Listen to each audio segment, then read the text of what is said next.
Hello my guys, ഞങ്ങൾ ഭക്ഷണം കഴിച്ചാണ് ഇങ്ങനെ കുത്തിരിക്കുന്നതാണ്. അപ്പോൾ ചേർന്ന് നമ്മളിവിടെ വെറുതെ കുത്തിരിക്കില്ല, നമുക്ക് ചെരുത്ത് പോയാലോ. അങ്ങനെ ഞാൻ പെട്ടെന്ന് മാറ്റിയിട്ടോ ഗൈസ്, ഞാനും നീനും. എന്നിട്ട് നോക്കി നോക്കുമ്പോൾ പോത വയ്ക്കാൻ കേട്ടോ ജീജി. നിങ്ങൾ വിചാരിക്കുന്നുണ്ടോ ഏതാ ജീജി? എൻ്റെ ഉമ്മച്ചീൻ്റെ അനിയത്തിയാണ് കേട്ടോ ഗൈസ്. അങ്ങനെ ഞങ്ങൾ ഓലോടിയും മാറ്റാൻ പറഞ്ഞിട്ടോ ഗൈസ്. അങ്ങനെ ഓലും പെട്ടെന്ന് മാറ്റി. ഞങ്ങളിതാണ് ഓല വീട്ടിൻ്റെ അടുത്തെത്തി. ഓലയും കൂട്ടിയിട്ട് നമ്മൾ നേരെ ചരത്തിലേക്ക് പോകുന്നതാണ്. അതിൻ്റെ ഇടയ്ക്ക് ഇവിടെ ഇതാണ് ഉടുക്കത്തെ ഫോണാണ് കേട്ടോ. ഫോണ് കാണാത്ത കളിയാണ് കാരണം ഫോൺ കളിക്കുന്നത്.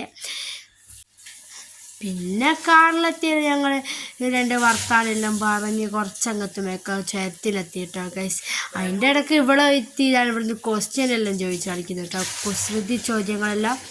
ഇതാണ് കേട്ടോ ആമി നിങ്ങൾക്ക് അറിയായിരിക്കും. പിന്നെ ഉമ്മച്ചി ഇതാണ് നൊസ്റ്റാൾജി എന്നെല്ലാം പറഞ്ഞിട്ട് എന്തെല്ലോ മുട്ടായെല്ലാം വാങ്ങി തന്നുന്നുണ്ട് കേട്ടോ ഗൈസ്. ഇവിടെ കുറേ സീസണബിൾ പഴയ മുട്ടായിയെല്ലാം ഉണ്ട് കേട്ടോ ഗൈസ്. പിന്നെ ഉപ്പിലിട്ടതും അങ്ങനെ പിന്നെ ഓരോരോ തൈലവും അങ്ങനത്തെ എന്തെല്ലാം ഉണ്ട്. ആവശ്യമില്ല നല്ലോണം ഫോട്ടോ എടുക്കുന്നതാണ് കേട്ടോ ഗൈസ്. പിന്നെ അങ്ങനെ ഇതിവിടെ അതിൻ്റെ തൊട്ടിപ്പുറത്ത് തന്നെ ഇങ്ങനത്തെ എന്തെല്ലാം ഒരു പീടിയുണ്ട്. പിന്നെ ഓരോന്നും വെറുതെ കാണിച്ചു തന്നുള്ളൂ. എത്തിയായിരുന്നു ഫോണും കൊണ്ട് കളിക്കുന്നത്. പിന്നെ എന്താ ഗ്രീൻ പീസിൽ മുട്ടയിട്ടിട്ടുള്ള നല്ല ടേസ്റ്റുള്ളൊരു സാധനം കേട്ടോ. ഇതിൻ്റെ പേരെന്താണെന്ന് എനിക്ക് അറിയില്ല. ഇതാണ് എനിക്ക് ഏറ്റവും ഇഷ്ടപ്പെട്ടത് കേട്ടോ ഗൈസ്. പിന്നെ എന്തോ ഒരു ഈ പഞ്ഞി പോലത്തെ എന്തോ ഒരു സാധനവും വാങ്ങിയിട്ടുണ്ടായിരുന്നു. പിന്നെ ഞാൻ കുത്തു പൊറോട്ട ട്രൈ ചെയ്ത് കേട്ടോ ഗൈസ്. അതും അടിപൊളിയായിരുന്നു. പിന്നെ ആളിതാണ് വെറുതെ തന്നെ സോൺ പേപ്പർ കളിക്കുന്നുണ്ട്. ഞാനും ഉമ്മച്ചീൻ്റെ അനിയത്തീൻ്റെ മോൾ ആയിഷു ഒരേ ക്ലാസ്സിലാണ് കേട്ടോ ഗൈസ്. എന്ത് പറഞ്ഞാലും എന്താ, പക്ഷെ ഞങ്ങൾക്ക് കുറേ കഥ പറയാനുണ്ടാവും കേട്ടോ ഗൈസ്.